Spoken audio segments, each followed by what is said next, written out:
All right, so how do we set boundaries that actually work? This is a topic that definitely comes up from time to time in my conversations with men. And so we're going to dive right in and look at, what does it mean to actually set a boundary? And then the deeper area of like, how do we actually have a boundary that sticks, that actually lasts over the long term? I know that this is an area that we're probably going to support you guys with in this conversation.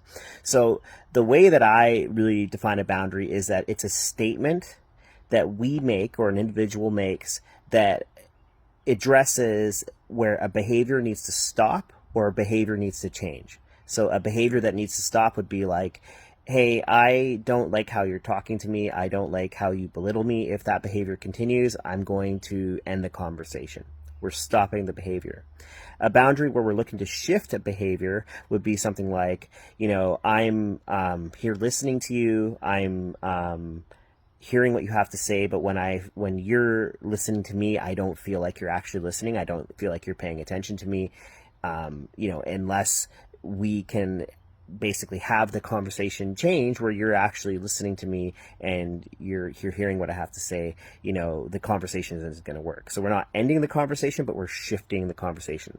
Cool thing about boundaries is that, then you can start to look at this, that it applies everywhere in life. There could be boundaries around finances, around communication, around intimacy, around time, right? Having people respect our time and we respect their time.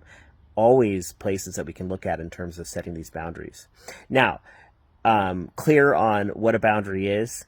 If not, let me know in the comments below and we can keep exploring this. But where we actually want to dive into next then is like, how do we actually create boundaries that stick? I see a lot of confusion around this out in the world, a lot of hang-ups as to what this can actually look like.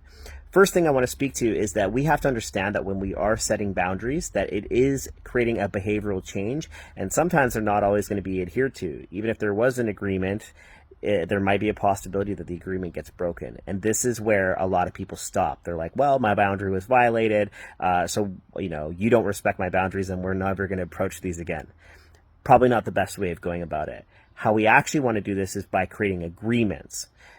Steve Chandler has a great audio called Expectations versus Agreements that I'm happy to share with you if you're interested in diving deeper into this.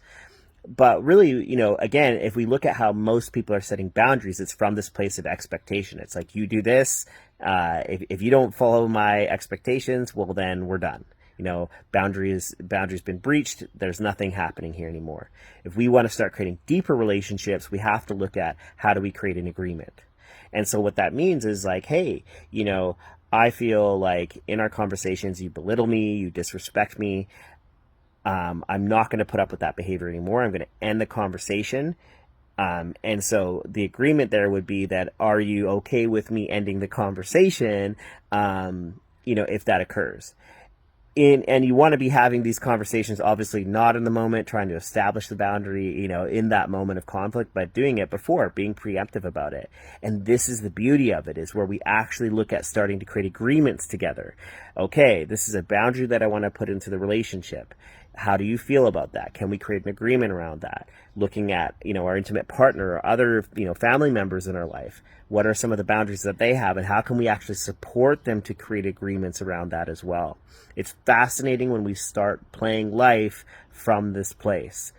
And again, the thing that I really want to highlight here is that understand that as we are, creating agreements in relationship is going to be the harder thing to do, but it actually is going to be where the greatest change occurs. This is where actually the change is going to make a difference over the long term versus us trying to establish these short-term boundaries that, might stick, but they also might get violated. So we keep practicing it.